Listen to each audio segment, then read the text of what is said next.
Bonjour à tous, donc merci de m'avoir invité à vous présenter ces travaux qui sont pour le coup pas du tout qualitatifs. C'est vraiment une photographie quelques années après la loi Claes-Leonetti de la sédation profonde et continue maintenue jusqu'au décès dans un domaine très spécifique qui est celui de la réanimation. Donc juste pour poursuivre un peu ma présentation, je vais déjà revenir un petit peu rapidement sur le cadre et qu'est-ce qu'il a questionné d'emblée en 2016. Ensuite, on a aujourd'hui quelques données un peu de photographie des pratiques de la sédation profonde et continue en réanimation, et puis aussi quelques données, encore une fois très macro, des perceptions que peuvent avoir les soignants de réanimation de cette pratique sédative. Donc questionner un petit peu le cadre quand on est tombé, en particulier moi j'ai participé à ce moment-là au comité éthique de la Société française d'anesthésie réanimation sur le cadre législatif de la loi. Bon, on a dû le questionner un petit peu pour voir comment on allait l'implémenter dans nos pratiques. Donc c'était une réponse à un sentiment de mal mourir en France. J'ai pris l'exemple de cet article du Monde que j'aime bien sur Hervé Pierrat qui s'exprime, mais voilà, malgré les lois de 2002-2005, il persistait un sentiment de mal mourir. Et puis il y avait cette proposition en 2012 de François Hollande d'une assistance médicalisée pour finir sa vie dans la dignité. Ça a finalement abouti à donc la loi de 2016 et puis un cadre réglementaire quand même légal et même pratique assez poussé, assez unique au monde, puisque la HAS s'est ensuite emparée du sujet, que ce soit sur le processus décisionnel ou même sur les pratiques. Le cadre est quand même très, très précis finalement de cette pratique sédative. Alors d'emblée, on est apparu dans la littérature internationale comme une exception, l'exception française, puisque on mettait en avant dans un cadre législatif et réglementaire quelque chose qui était en même temps distinct des soins palliatifs et en même temps distinct de l'euthanasie, donc décrit comme une troisième voie, et regardé en effet à l'étranger comme étant quelque chose d'un petit peu exceptionnel, en tout cas dans le fait de l'avoir formalisé dans un cadre. Alors on remarque en effet que d'emblée, elle a été individualisée dans le droit par rapport aux soins d'accompagnement palliatif, c'est-à-dire qu'il y avait l'article 3 qui était le droit à la sédation profonde et continue, et l'article 4 qui était le droit à des traitements analgésiques et sédatifs. Comme si finalement, d'emblée, la sédation profonde et continue était la réponse à autre chose qu'un besoin d'être soulagé. Et peut-être pour répondre à la demande du président de la République de cette époque-là, de permettre aux patients mourants de bénéficier d'une assistance médicale. Donc moi je trouve qu'on voit que d'emblée dans le droit, il y avait quand même quelque chose qui posait question dans le fait que ce soit individualisé. Ensuite, il y a eu un débat d'emblée sur la notion de proportionnalité, puisque dans les recommandations, en particulier européennes, sur ce qui est une sédation palliative, historiquement, était quand même vraiment mis en avant l'idée que la proportionnalité au soulagement des symptômes était vraiment le principe. Et là, d'un seul coup, on a, en tout cas nous, réanimateurs, rapidement interprété que la sédation profonde, on était proportionnel pas au soulagement, mais on était proportionnel à la profondeur du coma. Donc l'idée, c'était bien de titrer pour mettre le patient avec un score de coma très, très profond.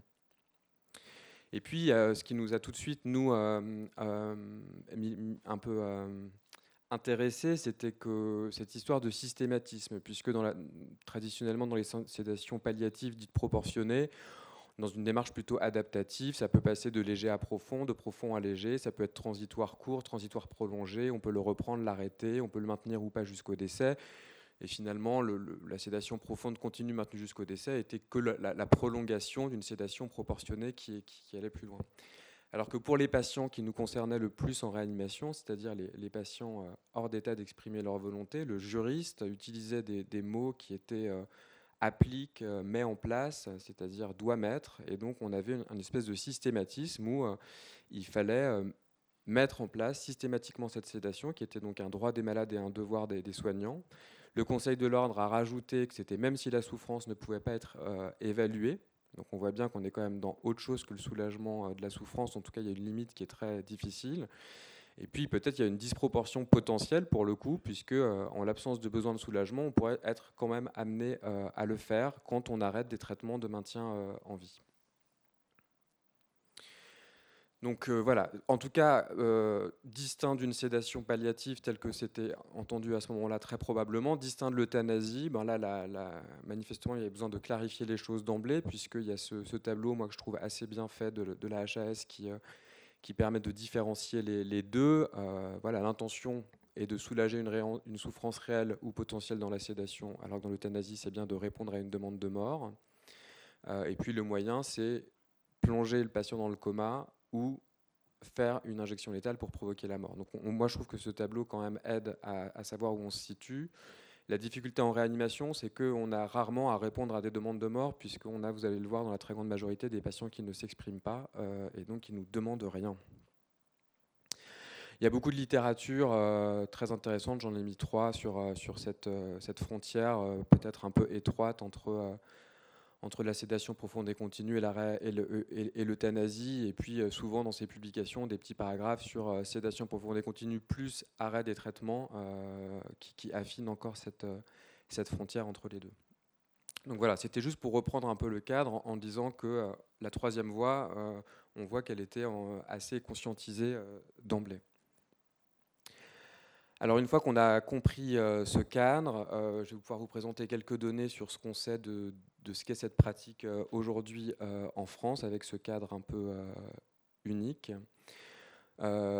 C'est lié à une publication donc, qui vient de paraître dans Palliative Medicine sur cette pratique. Et puis le premier papier, c'est celui où on s'est plutôt posé la question juste d'analyser le texte de la loi et de voir ce que ça allait pouvoir dire pour nous, réanimateurs. Alors juste pour vous dire, en réanimation, on est un peu loin de la médecine palliative comme on l'a entendu avant, parce que nous, on est quasiment, dans le cadre de la sédation profonde et continue, toujours avec des patients hors d'état d'exprimer leur volonté. Parce que là, vous voyez cette étude, c'était 57 réanimations en France. Sur une période de 6 mois, il y avait 208 patients qui avaient eu une sédation profonde et continue après une décision d'arrêt thérapeutique. C'était le critère d'inclusion, c'était sédation profonde et continue après arrêt thérapeutique, et c'était à la demande du patient que dans 4% des cas. Moi qui travaille dans une réanimation neurochirurgicale, autant vous dire que jamais aucun patient ne m'a fait une demande d'aide active à mourir, et tous mes patients sont hors d'état d'exprimer leur volonté. Donc on est quand même dans le cadre numéro 2 du droit à la sédation profonde et continue, et donc je ne vais parler plus que de ça maintenant. Alors pourquoi, même si je ne parle que de ça, c'est très important, parce que en fait, les décisions d'arrêt thérapeutique en réanimation, c'est notre quotidien. Un tiers des patients qui meurent à l'hôpital meurent dans les unités de soins critiques. Donc la mort en réanimation, c'est quotidien. Et vous voyez dans cette large cohorte qui est suivie sur plusieurs années, le graphique de droite, vous voyez les petits ronds en bas, donc c'est les centres. Les petits ronds en bas, c'est ce qui se passait en 99-2000. Et les petits carrés en haut, c'est ce qui se passe en 2015-2016 sur la proportion de patients qui décèdent au décours d'un arrêt thérapeutique. Donc cette étude, c'est 22 réanimations, c'est 13 000 patients qui sont admis dans ces réanimations. 13% des patients vont décéder ou avoir une décision de limitation ou d'arrêt thérapeutique. Mais ce qui est plus intéressant, c'est le chiffre qui est en dessous, c'est que parmi les patients qui décèdent en réanimation, seuls 11% décèdent sans que ce soit une décision médicale de limitation ou d'arrêt thérapeutique. Donc un tiers des patients qui meurent à l'hôpital meurent en réa, et 90% d'entre eux meurent parce que les docteurs et les équipes décident d'arrêter les traitements. Donc ce cadre Claes-Leonetti, on voit qu'on y est confronté complètement tous les jours.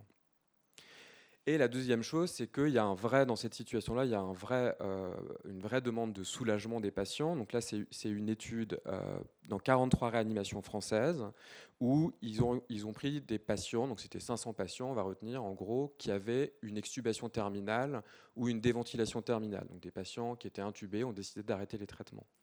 Ils ont défini, alors ça pourrait se questionner, mais ils ont défini l'inconfort de ces patients par la présence de gasp et ou d'une obstruction bronchique et ou d'une échelle de douleur.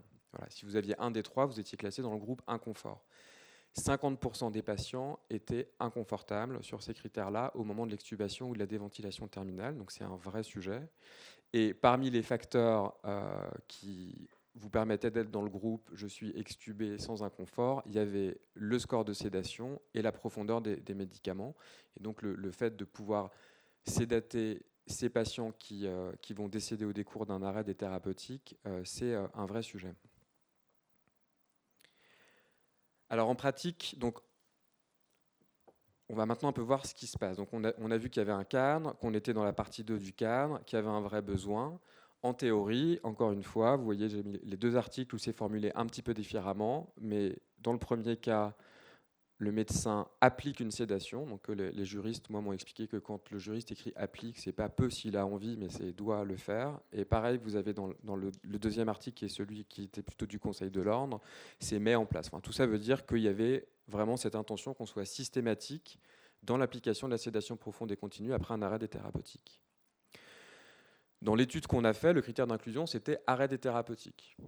On regardait, vous avez ça sur le graphique de droite, parmi les patients chez qui on arrêtait les thérapeutiques en réanimation, donc à peu près 350 patients, on demandait aux gens de relever dans le dossier, dans les discussions qu'il y avait eu, quelle était l'intention de la sédation au moment de l'arrêt des thérapeutiques. Et en fait, seulement dans l'intention des docteurs, seulement 60% des patients étaient sous sédation profonde et continue. D'accord ? C'est-à-dire que 40% dans les autres pourcentages, donc ouais, il y a quand même 10%, vous voyez en gris, de patients qui n'étaient pas sédatés du tout au moment de l'arrêt des thérapeutiques, alors qu'encore une fois, c'est censé être systématique de faire une sédation profonde. 10% qui étaient sous une sédation considérée comme étant la poursuite de la sédation de réanimation qu'ils avaient avant. Et puis 20% des patients qui étaient sous une sédation dite que les équipes qualifiaient de proportionnée à ce moment-là. Donc ça, c'est le premier résultat, c'est que le systématisme, en tout cas dans l'intention des gens d'appliquer la sédation profonde, il est que dans 60% des cas. Alors avec quels médicaments ils faisaient ça? Donc moi j'avais participé donc aux recommandations HAS et en fait vous voyez le paragraphe sur la réanimation, il est un peu décevant parce qu'on avait juste dit qu'on pouvait rien dire, qu'on ne savait pas, qu'on n'avait pas vraiment de recommandations sur ce que c'était les médicaments, les doses d'une sédation profonde et continue après un arrêt des thérapeutiques. Alors, donc, les tableaux que je vais vous présenter là, vous avez en bleu, à chaque fois, vous allez avoir les 60% de patients qui étaient sous sédation profonde et continue après un arrêt des thérapeutiques. Puis dans la colonne de droite, vous aurez ceux où les docteurs pensaient avoir mis un autre type de sédation, soit une sédation proportionnée, soit une sédation de réanimation. Donc on va commencer par la sédation profonde et continue. Vous voyez que les médicaments choisis, c'est assez habituel pour nous, c'est de l'hypnovel et du propofol, plus d'hypnovel que de propofol, et dans 12% des cas, une association des deux. Les doses médianes, c'était 10 mg d'hypnovel et 200 mg de propofol. Nous, notre interprétation, c'est que c'est des doses un peu classiques de ce qu'on fait en réanimation. Ce n'est pas beaucoup plus que d'habitude. Ce qui est intéressant, c'est que si on compare avec les médecins qui avaient l'intention de donner autre chose qu'une sédation profonde et continue, en fait, quand on a l'intention de faire autre chose, en fait, en vrai, on fait les mêmes médicaments, juste on met un peu moins de doses. Donc finalement, avoir l'intention de mettre une sédation profonde et continue, c'est juste augmenter un peu les doses. Et ce qui est le plus intéressant, c'est qu'on augmente les doses sans que ça augmente la profondeur du coma. Donc finalement, on a des intentions qui sont différentes, qui engrangent des pratiques qui sont différentes, mais l'effet sur le patient, c'est que vous voyez donc en bleu, vous avez donc c'est les scores de RAS là en pourcentage. Donc c'est l'échelle qui est utilisée dans les sédations palliatives. Et vous voyez qu'il n'y a pas de différence sur les scores de sédation entre le groupe bleu, qui est le groupe qui était intentionnellement sous sédation profonde, avec en gros le double de dose de médicaments, et le groupe qui était dans des sédations proportionnées. Et vous voyez que la proportion de patients qui ne sont pas RAS -4, -5, sans passer les 10% qui n'étaient pas sédatés du tout, qui ne sont pas inclus, vous voyez qu'en gros, on a, entre ceux qui sont pas sédatés et ceux qui sont RAS-3, RAS-2, on a en gros presque un quart, 20% des patients qui n'ont pas les objectifs de ce que devrait être une sédation au moment d'un arrêt des thérapeutiques. Donc c'était très intéressant qu'on voit qu'il y avait une discordance entre l'intention, la pratique et les faits, et que donc on a une marge de progression pour dire qu'est-ce qu'on fait, comment on le fait, et surtout pour aboutir à quoi. Bon, ça c'était assez attendu. L'analgésie est toujours associée. Voilà. Bon, je vous passe les détails de quels médicaments. C'est les médicaments qu'on fait à peu près habituellement aux doses à peu près habituelles. Et les curares, je ne l'ai pas mis, mais globalement, on ne fait pas de curares. Donc on ne peut pas être accusé de faire des curares. On ne fait pas de curares dans ces populations au moment des arrêts des thérapeutiques. Alors il y a une question qui reste malheureusement irrésolue. C'était est-ce que la pratique de la sédation profonde et continue par rapport à d'autres pratiques sédative au moment des arrêts thérapeutiques, ça accélère la survenue du décès. Malheureusement, je n'ai pas la réponse à cette question parce qu'on a oublié de poser la question dans la recherche, comme quoi on peut se faire avoir. Ce que je peux vous dire, c'est que par rapport à ce à quoi vous êtes habitués, peut-être ceux qui font de la médecine palliative, c'est qu'on est quand même de toute façon, nous, au moment d'arrêt des thérapeutiques, dans des délais très courts. Vous voyez, dans la AREF, c'était les patients que je vous ai décrits là, qui étaient en extubation terminale, inconfortable ou pas, en fait, ils meurent en 3 heures. Dans le JAMA, qui est une étude plus européenne, les patients de réanimation à qui on arrête les thérapeutiques, ils meurent en 11 heures. Et je vais vous montrer une diapo qu'il faut prendre avec précaution, puisque donc ça, c'est des données françaises qui peuvent nous donner une petite idée de ce qui se passe sur la sédation profonde et continue. C'est une étude sur une population très particulière de réanimation qui sont les donneurs potentiels d'organes Maastricht 3. Donc c'est quand même c'est pas le tout venant des patients à qui on arrête les thérapeutiques, c'est des neurolésés graves qu'on va extuber. Donc c'est une population particulière. C'est quand même intéressant puisque vous voyez, donc là c'est quand même 495 donneurs. Ces patients-là, on leur arrête les thérapeutiques, donc ils sont censés être tous sous sédation profonde et continue. Ils meurent en 15 minutes en médiane, donc ils meurent très très vite. Ce qui est intéressant, c'est la partie droite. En fonction des années, donc 2015 c'est le début du programme en France, jusqu'à 2019, vous voyez que en bleu vous avez la proportion de patients qui décèdent hors des délais. Pour pouvoir donner ses organes après un arrêt circulatoire Maastricht 3, il faut mourir dans les 3 heures. En France, c'est la règle. Et donc vous voyez qu'en 2015, avant la loi Claes-Leonetti, quand le programme a commencé, il y avait 15% des patients, on les extubait, puis ils ne mouraient pas dans les délais, donc ils ne pouvaient pas donner leurs organes. Et puis en 2016, la loi arrive et vous voyez qu'au fur et à mesure des années, la proportion des patients qui décèdent hors délai diminue drastiquement, soit parce qu'on a mieux sélectionné les patients comme donneurs potentiels, ce qui serait bien, soit parce qu'on a changé nos pratiques sédatives, ce qui est possible. Et vous voyez en bas la proportion de patients chez qui l'infirmière de coordination, elle coche la case, au moment de l'extubation, le médecin a augmenté la sédation. Vous voyez que la proportion à partir de... Alors, il n'y avait pas la donnée en 2015, mais vous voyez qu'entre 2016, 2017, 2018, 2019, manifestement, on a l'impression quand même que les médecins, au moment de l'arrêt des thérapeutiques chez ces patients-là, augmentent les sédations. Voilà. C'est un reflet très indirect du fait d'accélérer le décès, mais voilà, et cette population, encore une fois, c'est 15 minutes de décès. Quelques diapos dans cette étude, on a aussi regardé ce que on respectait le processus décisionnel théorique du cadre réglementaire. Donc, vu le public aujourd'hui, je vous passe les items et on va directement regarder les résultats. Est-ce qu'on connaissait les volontés du patient sur leur fin de vie ou la sédation? Alors, sur la fin de vie, on les connaissait que dans un quart des cas, et sur la sédation, jamais. Alors, bon, après, c'est limite du recueil de cette donnée-là.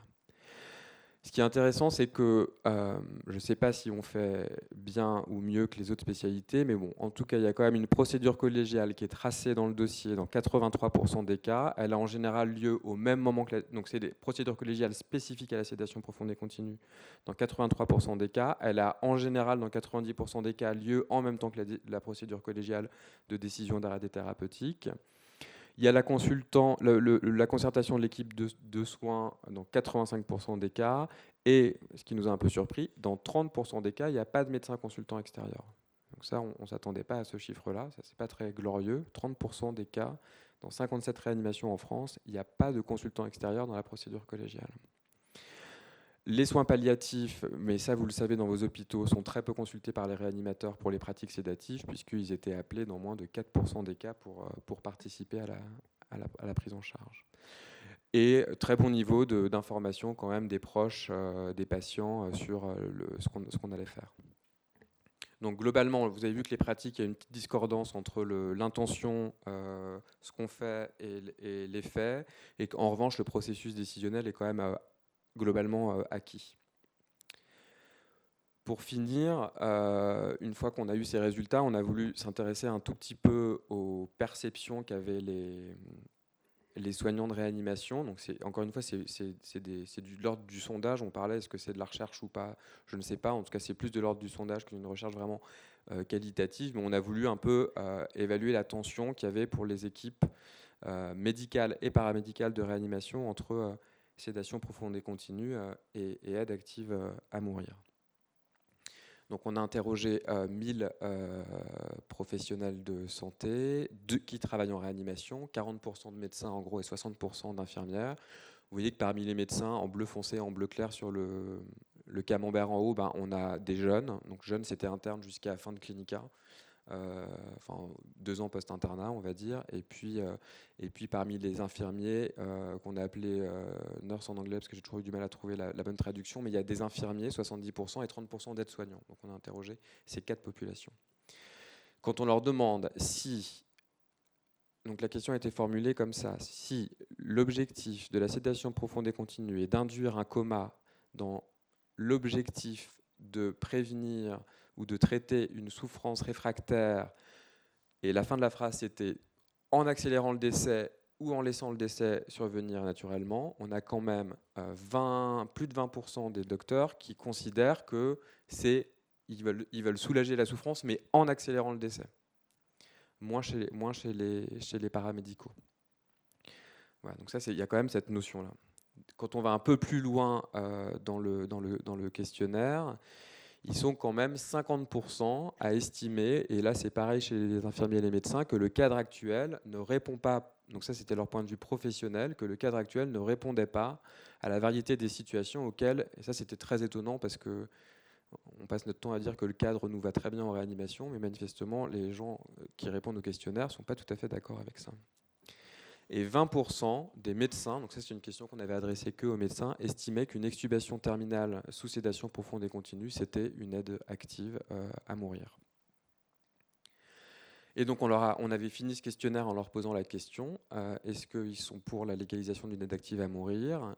Et vous voyez qu'entre 75 et 80% sont pour la légalisation d'une aide active à mourir. Et quand on leur demande, c'est le schéma du dessous, et vous voyez que les paramédicaux un peu plus que les médecins. Et si on leur demande si c'est suicide assisté, euthanasie, les deux, aucun des deux, vous voyez qu'il n'y a pas vraiment de préférence entre suicide assisté et euthanasie. En tout cas, manifestement, ils font pas tellement la différence entre les deux. Ce qui est intéressant, c'est qu'il y a manifestement une troisième fois, parce qu'il y en a qui sont pour, mais qui n'ont pas d'opinion, ou qui choisissent ni suicide assisté, ni euthanasie. Donc peut-être qu'ils choisissent la troisième voie de la sédation profonde et continue qui accélère la mort, c'est possible. En tout cas, il y en a qui répondent oui, je suis pour, mais ils sont pour, mais ni le suicide assisté, ni l'euthanasie. Ce qui est intéressant, c'est que ces résultats, ils viennent percuter les avis des sociétés savantes sur la concertation nationale auquel les sociétés savantes ont largement participé. Et donc ça crée une tension entre ce qui reste très grossier, qui est de l'ordre d'un sondage, et puis moi j'ai pas les moyens de BVA, donc c'était pas forcément très représentatif de la population des gens qui travaillent en réanimation. Mais voilà, peut-être que c'est aussi la différence entre répondre à un sondage, avoir des projections personnelles, et puis élaborer une réflexion dans un comité éthique d'une société savante où on imagine les répercussions que ça peut avoir sur la pratique, etc. Donc c'est ce qu'on discute un peu dans la discussion de cet article, de dire que voilà, c'est des résultats à prendre avec précaution parce que c'est voilà. Et c'est un sondage qu'on a fait à la suite de tout le questionnaire BVA qu'on avait repris du Centre national. Donc ça faisait déjà 20 minutes qu'ils étaient en train de cliquer comment ils voulaient mourir, où ils voulaient mourir. Donc à la fin on leur demande s'ils veulent l'euthanasie. Bon, peut-être on peut avoir le clic un peu facile. En tout cas, c'est intéressant, je pense, de voir la différence entre ce genre de résultats et ce qui est élaboré par des sociétés savantes. Donc, pour résumer, je dirais que le cadre il est quand même unique au monde pour une pratique qui est controversée depuis qu'elle a été mise en place, qu'il y a un écart entre la théorie et la pratique et une discordance entre l'intention et l'action, que les soignants de réanimation ont la perception d'une frontière très étroite avec l'aide active à mourir, une adhésion quand même assez globale, et la SRLF, qui est l'autre société de réanimation, a trouvé exactement les mêmes résultats sur l'adhésion à la légalisation de l'aide active à mourir. Et pour finir, je ferai un petit clin d'œil à nos collègues belges sur cet article qui a été beaucoup transmis sur les WhatsApp des réanimateurs de Jean-Louis Vincent, qui est très respecté dans le milieu de la réanimation européenne, et qui avait fait un petit article dans Le Soir qui disait « Fin de vie médicalisée, à quand une loi Claes-Leonetti en Belgique ?» Vu que on a les articles inverses en France sur « À quand on sera aussi fort que les Belges ?» Et voilà, il dit la France est en avance sur nous dans le domaine de l'arrêt des thérapeutiques. Alors, il fixe vraiment le cadre de la réanimation, c'est-à-dire, il dit on parle beaucoup de la loi belge sur l'euthanasie, on en vante notre avancée dans le domaine. On discute beaucoup moins donc en Belgique de l'arrêt des traitements qui n'a plus de sens. Certains médecins belges pourront avoir le courage de recourir à l'euthanasie non demandée, où beaucoup d'autres auront trop peur des poursuites judiciaires. Donc là, il se focalise encore une fois sur la population de réanimation à qui on arrête les thérapeutiques. Et il dit la vie des intensivistes réanimateurs français s'est vue transformée en 2005, et la nouvelle loi a été encore plus loin. Elle a prévu explicitement une sédation terminale. Elle fournit aux praticiens la possibilité légale que le médecin sauvegarde la dignité du mourant et assure la qualité de sa fin de vie. Les intensivistes belges aimeraient pouvoir bénéficier d'une telle protection. Nous attendons toujours une loi Claes-Leonetti en Belgique. Voilà, et je vous remercie, j'ai fini.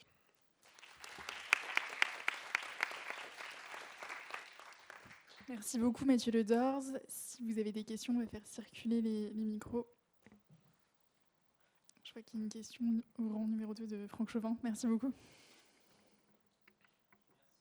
Merci beaucoup pour cette magnifique présentation qui est extrêmement instructive parce que, pour avoir suivi toutes les négociations, les discussions entre les professionnels, les politiques, etc., ces derniers temps, on voit que c'est vraiment central. Je voudrais simplement comprendre tout le début de votre présentation tend à démontrer que dans la loi Claes-Leonetti, il y a une autre intention à la sédation profonde et continue. Et puis vous dites, voilà le tableau de l'HAS qui résume bien. En fait, le tableau dit le contraire de ce que vous avez dit avant. Alors, est-ce que c'est une difficulté à prendre position ou parce que le tableau de l'HAS dit, en fait, la sédation profonde et continue vise à soulager le patient, pas du tout à avoir une autre intention. Ce derrière, d'ailleurs, tous les professionnels se retranchent. Alors qu'au début, vous avez dit le contraire. Parce que je pense que en fait, je dirais que la première partie du topo, j'arrive à l'utiliser, à la réfléchir dans des espaces comme celui-là, mais que la partie de la chaise, elle est très aidante quand on cherche à former les gens ou à discuter entre réanimateurs sur ce qu'on fait, pour qu'au moment où on le fasse, on soit très clair sur ce qu'on est en train de faire. La difficulté qu'on a en réanimation sur est-ce que dans la sédation profonde, on est dans le soulagement de la souffrance, c'est qu'on a une majorité de patients chez qui on ne peut pas évaluer la souffrance et chez qui on parle d'une souffrance potentielle. C'est tout le débat, est-ce qu'il faut sédater les comateux quand on les exhume? Voilà. Et donc, je trouve, je ne sais pas si c'est une manière de vous répondre, mais je trouve que ce qui est difficile pour nous, c'est cette idée de souffrance potentielle. Comme je ne peux pas évaluer sa souffrance, j'imagine que potentiellement il va souffrir, et donc même s'il est déjà comateux, je le plonge avec des médicaments dans un coma encore plus profond. Mais le résultat montre que manifestement, le tableau de la chaise n'est pas suffisamment clair, puisque une majorité de soignants considèrent qu'ils sont en train de faire de l'aide active à mourir quand ils extubent un patient et qui meurt en 15 minutes, 3 heures après l'extubation sous sédation. Donc, le tableau de la chaise, je le trouve juste clair pour un moment se fixer les idées et essayer de trouver son propre chemin. Mais... Juste une question, le 30% de cas où le médecin extérieur n'a pas été associé, est-ce que dans ce travail ou votre expérience ou d'autres articles, vous savez pourquoi, dans quelle situation? Est-ce qu'il y a des situations médicales où on ne trouve pas de médecin extérieur, où on n'en a pas qui semblent légitimes? Parce que ce que moi j'ai rencontré, c'est que les réa pensent qu'il faut prendre l'avis d'un médecin extérieur qui a quand même une idée, une notion de soit de la pathologie, soit de l'avenir de la personne. Mais c'est écrit nulle part. C'est-à-dire un médecin extérieur, ça peut être membre du comité d'éthique, ça peut être un pédiatre, enfin. Donc, qu'est-ce qui fait qu'il n'y en a pas parfois? Alors, je ne sais pas. Là, on a recommencé une étude prospective sur justement la procédure collégiale et où on essaie aussi de savoir qui sont les médecins consultants extérieurs puisque parfois ça nous est reproché de faire des choix partiaux et parfois les particuliers par exemple dans les réanimations chirurgicales, nos collègues chirurgiens sont pas toujours très contents qu'on appelle les médecins de soins palliatifs comme consultants extérieurs, comme si c'était un choix partial de quelqu'un qui allait plutôt pousser à la fin de vie, ce qui n'est pas forcément le cas, mais en tout cas, donc ça on est en train de, je peux pas vous répondre. En revanche, là où je suis d'accord avec vous, c'est que moi je fais toujours attention à préciser quel est le rôle du consultant extérieur et s'il n'est pas défini dans la loi, il est défini, c'est la diapo que je vous mets là, dans le commentaire du Conseil de l'Ordre, et je trouve que ça aide beaucoup aussi à cadrer les choses, où le Conseil de l'Ordre a bien défini que c'était pas un... Il faut différencier, il y a une confusion en réanimation sur consultant extérieur expert pronostic et consultant extérieur du processus décisionnel, etc. Et je pense qu'aujourd'hui, il y a beaucoup de progrès qui est fait sur le fait que les consultants extérieurs qu'on choisisse ne soient pas des spécialistes du pronostic du malade, mais soient bien des spécialistes de vérifier que la qualité du processus décisionnel est là. C'est ce qui se passe avec moi. Il me demande mon avis de médecin extérieur, mais en fait, c'est un avis pronostic sur le devenir pronostic de la personne. Mais qui doit normalement arriver en amont, celui-là. Oui, exactement. Ce n'est pas normalement l'avis d'un médecin extérieur. Alors moi, je voudrais intervenir sur les pratiques de sédation en fin de vie. Donc là, l'étude a été faite pour les réanimations. Ça serait bien que les études qui aient été faites ultérieurement soient publiées, parce qu'il y a une étude sur la sédation profonde et continue jusqu'au décès qui a été faite par le Centre national de la fin de vie et des soins palliatifs aux environs de 2017-2018, qui n'a jamais été publié. Donc je trouve quand même que c'est franchement dommage pour parler des cas concrets. Et j'étais plutôt contente d'avoir enfin compris ce que voulait signifier le médecin met en place une sédation profonde. Et vous expliquiez c'est qu'il doit mettre en place. Donc il y a mais ou doit. Et a priori, les termes de l'HAS, ça serait pour soulager les douleurs réfractaires. Donc, en clair, est-ce que lorsqu'il y a arrêt des traitements, arrêt d'alimentation, est-ce qu'il doit mettre en place ou est-ce qu'il n'est pas obligé? Combien de temps a-t-il pour le faire? Et j'ai d'autres points à soulever pour les patients qui ne sont pas dans le coma, mais qui sont non communicants, dont on arrête les traitements, donc ils ne peuvent pas s'exprimer.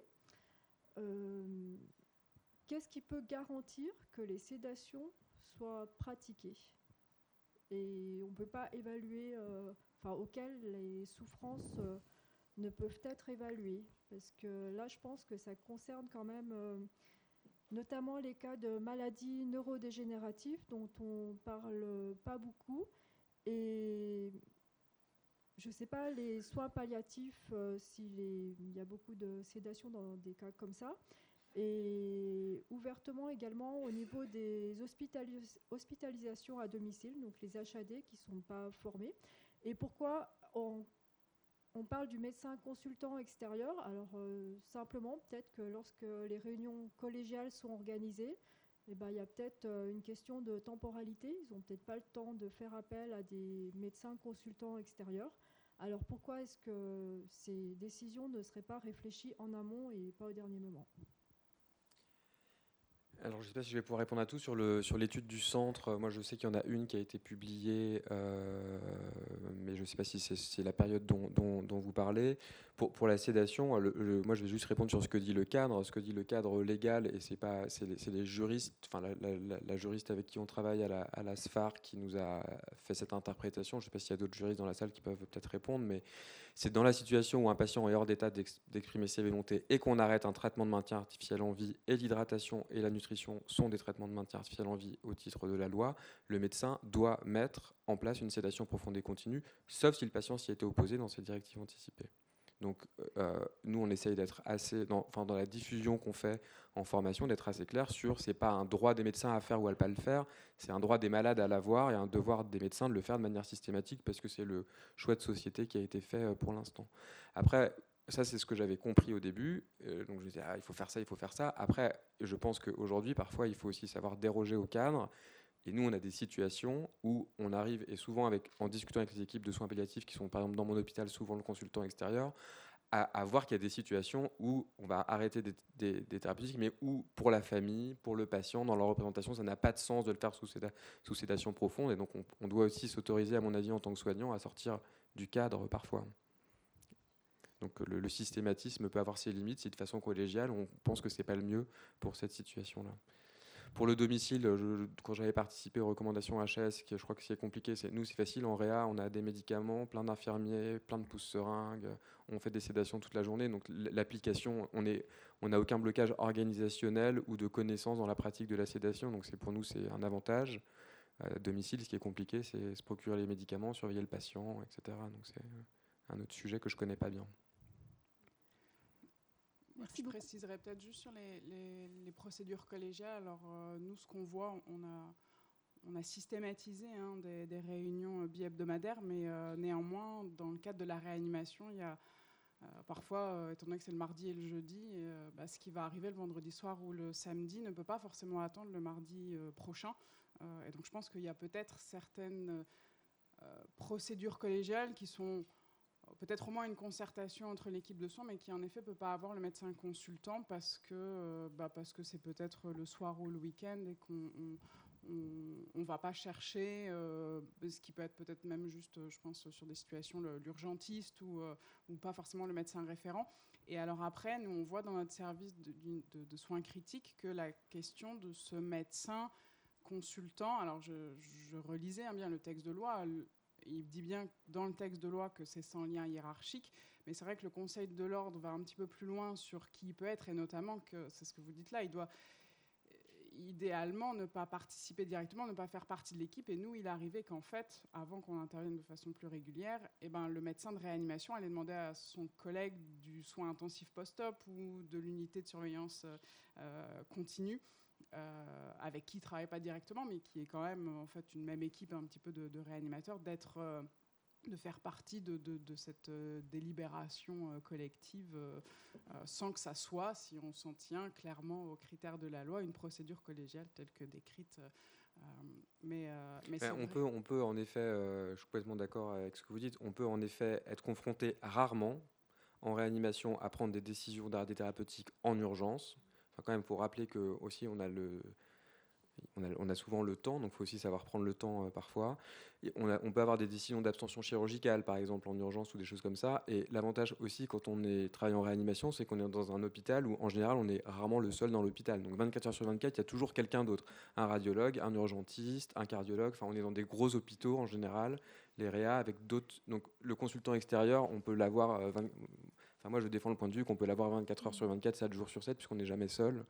Et le regard extérieur, c'est ce que vous dites, c'est juste l'intention à un moment d'avoir quelqu'un qui vient regarder, échanger, discuter, et qu'on voit qu'on ne fait pas n'importe quoi.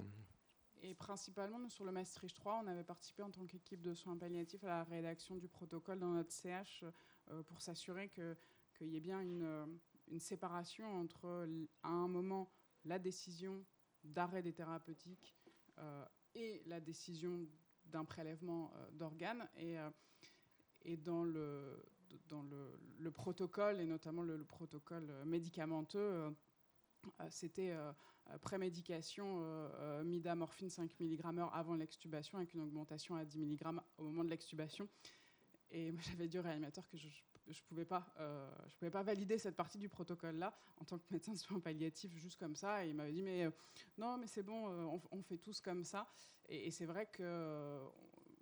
je pense par rapport à ce qu'on voit peut-être sur... alors c'est compliqué d'analyser votre tableau juste sur l'augmentation des sédations, parce que finalement il n'est pas non plus corrélé à la clinique. Est-ce que c'est des patients qui ont à un moment exprimé, enfin en tout cas on a pu avoir sur des échelles d'hétéroévaluation l'impression qu'il y avait un inconfort, et donc on augmente les thérapeutiques. Mais c'est vrai que sur le Maastricht 3, pour nous, ils ont cette double dose en effet d'imprégnation et d'augmentation au moment où ils extubent. Alors malheureusement, ce qui a été difficile, c'est que le hasard du calendrier, le Maastricht 3, est arrivé en même temps que la loi Claes-Leonetti et la sédation profonde et continue. Donc ça a créé pas mal de confusion. Moi, je crois que ça a quand même pas mal permis au service de réanimation de progresser sur les processus décisionnels et sur la sédation. En revanche, à mon sens, ça n'a aucun sens qu'un protocole de sédation soit dans une procédure Maastricht 3. Il doit y avoir un protocole de sédation de fin de vie pour tous les patients. Il n'a rien à faire dans le protocole Maastricht 3, à mon sens, puisqu'il doit être le même pour tous les patients.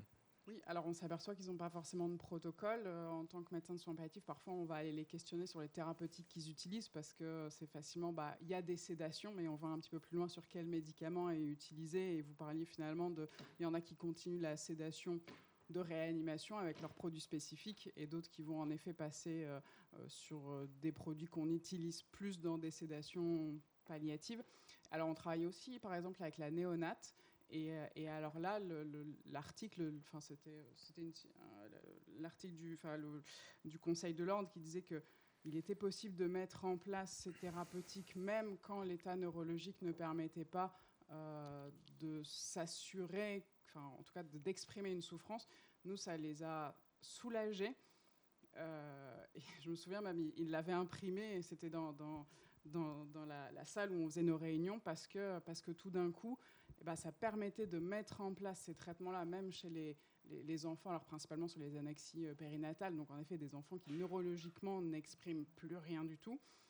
Et ils avaient vraiment, grâce à ça, plus du tout l'impression d'être dans une administration de produits qui risquent de favoriser le décès, mais de bien respecter une procédure légale. Mais moi, aujourd'hui, la question que je me pose, c'est chez les patients qui sont RAS-5 sans sédation, est-ce qu'il ne faut pas les mettre RAS-6 avec une sédation ?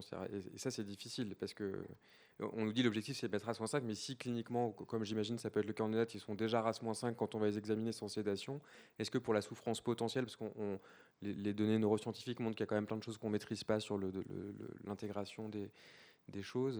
Est-ce qu'il ne faut pas laisser dater aussi? Et moi, je suis d'accord que c'est assez, ça nous a, même si la souffrance ne peut être évaluée, ça nous a aidé quand même.